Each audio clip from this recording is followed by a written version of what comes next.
Welcome to Sleepy Lore. Tonight, we spend time with Seneca, Roman philosopher, writer, and a man who thought more carefully about time than almost anyone who has ever lived. His most famous essay is called On the Shortness of Life. But as we will see tonight, his argument is not that life is short. His argument is almost the opposite. Allow yourself to settle in, breathe slowly, and let the words carry you. Lucius Annaeus Seneca was born around the year 4 BCE in a Roman province in what is now southern Spain. He was brought to Rome as a child, educated there, and spent most of his life in the center of the most powerful empire the Western world had yet produced. He was not a simple man, and his life was not a simple life. He was a philosopher who served power. For years, he was the tutor and then the chief advisor to the Emperor Nero, one of the most notorious rulers in Roman history. He was a Stoic who accumulated enormous wealth. He wrote movingly about the vanity of ambition while being, for a significant period of his life, one of the most politically ambitious men in Rome. He knew this about himself. He wrote about it with unusual honesty, unusual for a philosopher, unusual for a powerful man, unusual for anyone who has to live with the distance between what they believe and what they actually do. He did not pretend the distance was smaller than it was. He named it. He kept trying to close it, and he kept noting with something between amusement and resignation how difficult closing it turned out to be. "I am not a wise man," he wrote, "and I will not be one. Do not ask of me that I equal the best, only that I be better than the worst." He was in his early 60s when he wrote On the Shortness of Life, addressed to his friend Paulinus. He had been thinking about time for his entire adult life. By that point, he had accumulated enough of it and lost enough of it to feel he had something worth saying. But On the Shortness of Life was only one of the things he wrote. Over the last years of his life, he also composed a series of letters to a younger friend named Lucilius, a provincial official who admired philosophy and wrote to Seneca with questions and uncertainties, and received in return something remarkable: 124 letters, addressed personally, intimate in tone, careful in thought, ranging across everything from how to greet the morning to how to think about death. These letters were not edited or polished after the fact into something more formal. They feel, as the best letters feel, like a mind at work in real time, like sitting next to someone who is thinking out loud, who trusts you enough to show you the thinking before it is finished. "Ita fac mi Lucili," he wrote at the start of the first letter. "Do this, my Lucilius. Claim yourself. Gather and save the time which so far has been taken from you, or stolen, or has simply slipped away. Make yourself believe this. Some moments are torn from us, others gently removed, and others simply drift beyond our reach while we look the other way." The rest of the letters follow from this first instruction. They are, in their way, a long and patient attempt to explain what claiming yourself actually means, which turns out to be more difficult and more interesting than it first appears. The essay begins with a complaint. Not his complaint, the complaint of everyone. The complaint you have probably heard and perhaps made yourself many times. Life is too short. There is never enough time. The things we want to do, the people we want to be, the experiences we want to have, they require more time than we are given. We arrive at the end of a day, a year, a life, and look back at what we intended and what we actually did, and the gap between them is vast and painful. This is the complaint. Seneca had heard it from everyone. He had heard it from the powerful and the obscure, from the young and the old, from those who had done much and those who had done almost nothing. And his response to it was this: "You are wrong," not unkindly, not dismissively, but clearly and and with patience, and with the tone of someone who has thought about this carefully and arrived at a conclusion that surprised even himself. "Life is not short," he said. "Life is long. It is, in fact, more than sufficient for any purpose a person could reasonably have. The problem is not the quantity of time we are given. The problem is what we do with it. It is not that we have a short time to live," he wrote, "but that we waste a great deal of it. Life is long enough, and a sufficiently generous amount has been given to us for the highest achievements, if it were all well invested. But when it is wasted in heedless luxury and spent on no good activity, we are forced at last by death's final constraint to realize that it has passed away before we knew it was passing." This distinction between time given and time used is the center of everything Seneca wanted to say. What does it mean to waste time? Seneca had a specific answer, and it was more precise than you might expect. It does not simply mean laziness. It does not mean sitting still and doing nothing. In fact, some of the most active people he knew, the most visibly busy, the most constantly in motion, were, in his view, among the greatest wasters of time that existed. He wrote about the man who is always in the forum, always in meetings, always rushing from one obligation to the next, always serving other people's purposes. This man is busy every hour of every day. He has no time for himself, no time to sit still, no time to think or read or simply be present in his own life. He is, in the most technical sense, productive, and he is, in Seneca's view, losing his life faster than anyone. "They lose the day in expectation of the night," he wrote, "and the night in fear of the dawn." This is the rhythm of a wasted life, not idleness but misdirected motion, busyness in service of things that do not, when examined clearly, actually matter to you, motion that fills the hours without ever filling the person. He also wrote about the person who is always planning to live, the person who says, "When I have finished this project, then I will rest. When I have earned enough money, then I will spend time with the people I love. When the children are older, when the debt is paid, when the work is done, then I will begin my real life." This person is, in Seneca's view, not living at all. They are perpetually postponing their existence into a future that keeps retreating as they approach it, that never arrives as they imagined it, that turns out, when they finally reach it, to contain new versions of the same problems they were fleeing. "Omit nothing," he wrote. "Gather and save the time which so far has been forced from you or filched away or has merely slipped from your hands. Make yourself believe the truth of my words, that certain moments are torn from us, that some are gently removed, and that others glide beyond our reach. The most disgraceful kind of loss, however, is that due to carelessness. The most disgraceful kind of loss. Not the time taken by crisis or illness or the demands of others. Those are the times torn from us, and we can understand them. The most disgraceful loss is the time that slips away while we are not paying attention. The morning that becomes afternoon before we have noticed the morning. The year that ends and leaves us uncertain of what it contained.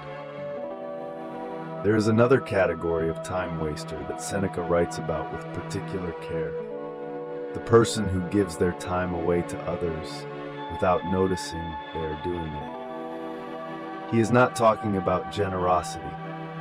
Generosity, time given deliberately to people and purposes you have chosen, is among the best uses of time he can imagine. He is talking about something different, the time that is extracted from you by other people's expectations, by social obligation, by the fear of being thought impolite or unhelpful or insufficiently involved. The dinner you attend because it would be awkward to decline. The conversation you extend long past the point where it became empty. The meetings that could have been messages. the obligations that accumulate around a person the way barnacles accumulate around a ship, slowly, individually harmless, collectively dragging. Defend your time, he writes, not rudely, not by withdrawing from the world, but by understanding that your time is the material of your life, and that material given away without thought is simply gone. He had seen what happened to men who failed to defend their time. They were everywhere in Rome, men of intelligence and ability who had spent their entire careers serving other people's purposes, climbing other people's ladders, fighting other people's battles, and arrived in old age to discover that the life they had intended to live at some future point had never arrived, that the future point had always been just ahead, always requiring one more thing first, always almost there. He wrote about one such man, a prominent Roman who had spent decades promising himself that when he retired, he would finally begin to live as he wanted, who had held this promise like a lamp in front of him through all the difficult years, using it to justify every sacrifice, every postponed evening, every year spent in service of things he did not fully believe in. And then he retired and found, as people often find, that the habit of not living for himself had become so ingrained that he did not quite know how to begin, that the time was finally his, and he did not know what to do with it because he had not practiced. "This is what I want you to do, Lucilius," Seneca wrote. "Practice. Practice being present to your own life before the time of practice has ended, and only the real thing remains." What does it mean to use time well? Here Seneca becomes very specific, and the specificity is surprising. He does not say, accomplish more. He does not say, be more productive, finish more projects, leave a larger legacy. He is entirely uninterested in legacy, actually. He writes about famous men and their vast projects and their ambitions with something approaching gentle contempt, noting that what they built was impressive, and what it cost them was everything they actually had. What he says is, be present. This sounds simple. It is not simple at all. To be present, in Seneca's sense, is to actually inhabit the life you are in, to be in the conversation you are in, to taste the food you are eating, to notice the quality of the light in the room, the sound of the person speaking to you, the particular texture of this moment, which is, he insists, the only moment you actually possess. Because the past, he says, is the only part of time that cannot be taken from you. This seems backwards at first. The past is gone. How can it be possessed? But Seneca means something precise. The past, if you were actually present in it, is yours forever. No one can reach back and take it. What you experienced, what you understood, what you genuinely inhabited, that is stored somewhere in you, permanently, available to you whenever you return to it. The person who lived fully in their past hours possesses those hours. The person who passed through their past hours without noticing them possesses nothing. This is what makes it so important, he wrote, to do nothing against one's will, nothing from obligation, nothing carelessly, nothing from a desire to show off. Give up everything that disturbs you. Look round and consider what is good. Spare yourself. Make your life tranquil. Spare yourself. In a culture that celebrated effort and achievement and the spending of oneself in service of great purposes, this is a striking instruction. Spare yourself, not as laziness, not as self-indulgence, but as recognition that you are the only resource in your life that cannot be replenished, and that treating yourself as though you are infinitely expendable is simply a misunderstanding of the situation.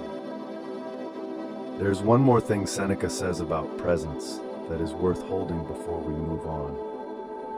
He says that most people live in one of two places, the past or the future.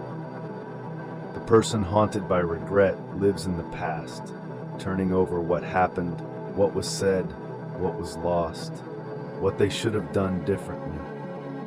The person anxious about what is coming lives in the future, rehearsing problems that may not arrive, worrying about outcomes that cannot yet be changed, carrying the weight of a tomorrow that has not happened. Both of these, Seneca says, are forms of abandoning the present, and the present is the only place where your life is actually occurring. He is not dismissing the past or the future. Memory is real and valuable. Planning is real and necessary.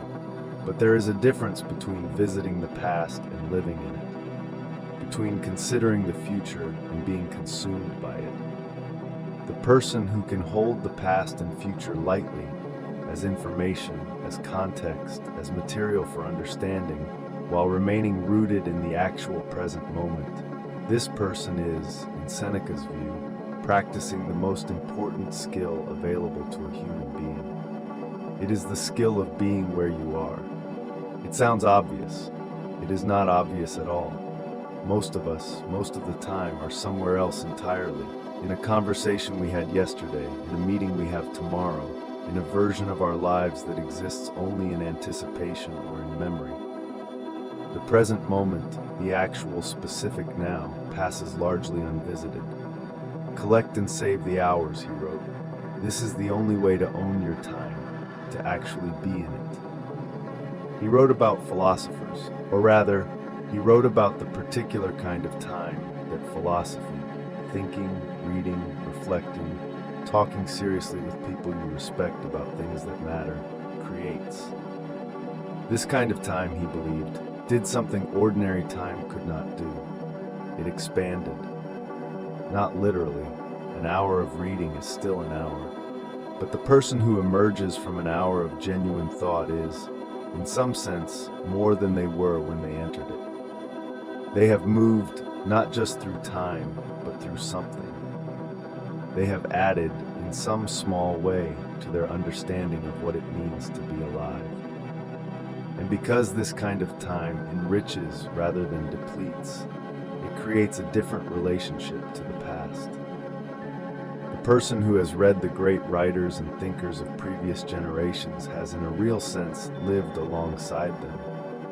They have access to Aristotle's thinking, to Plato's questions, to Socrates' way of sitting with a problem. These people are dead, but they are available. Their best hours are available, distilled and preserved, waiting to be visited.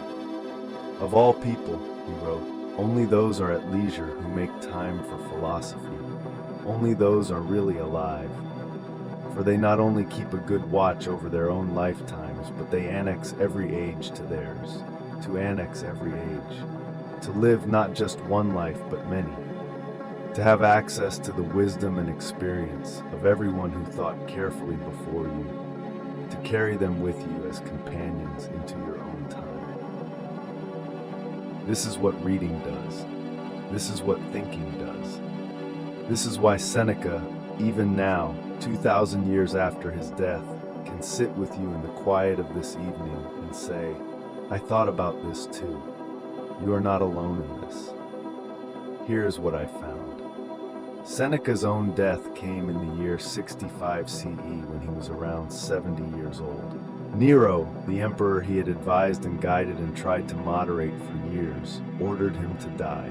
The method was his own choice, as was the Roman custom for condemned men of standing. He chose to open his veins.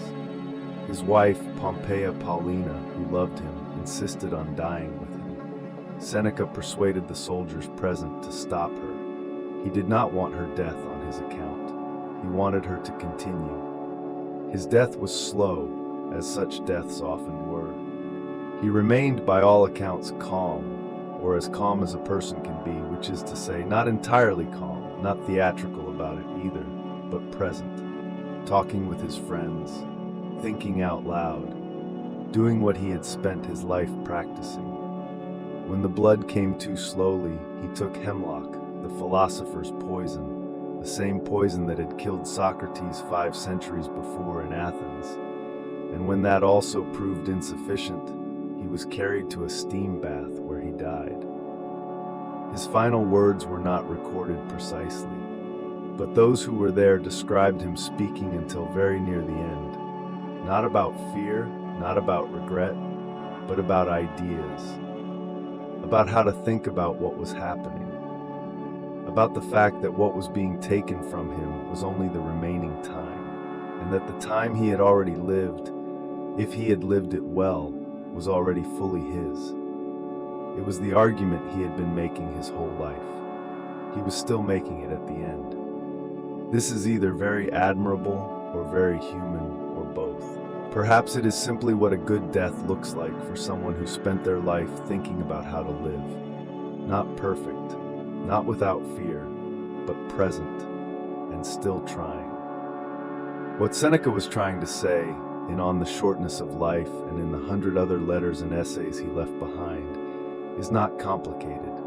It is just difficult. He was saying, you have enough time. You have always had enough time. The question is not how to get more of it.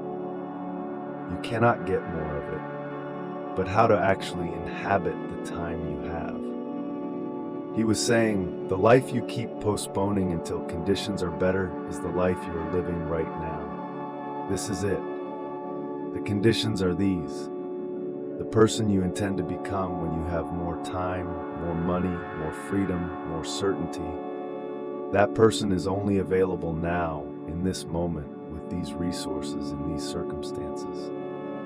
He was saying, be here. Be here for the conversation you are in, the meal you are eating, the evening you are spending. Not in the way that is anxious about being present, not checking whether you are sufficiently mindful, but in the quieter way of someone who has noticed that this moment is real and specific and actually happening, and has decided to be in it rather than somewhere else. He was saying, spare yourself. The world will make enormous demands on your time and attention and energy, and most of those demands are legitimate, and most of them should be met. But if you meet all of them and save nothing for yourself, for the thinking and the reading and the quiet and the people you actually love, you will arrive at the end of your time having served everything except your own life. And then, what was the point of any of it? This is the question he kept returning to. Not rhetorically, not as a way of dismissing ambition or effort or service, but genuinely as a real question that deserves a real answer. What is the point of a life, if not to be lived? Rest now. The evening is quiet, the day is finished. Whatever was not completed today will be there tomorrow, and tomorrow you can decide what it deserves. Tonight, this hour, this moment, these are yours. They are already yours, and nothing can reach back and take them once they have passed through you. Be here in them. Breathe slowly. Let the quiet be enough. It is enough. Good night.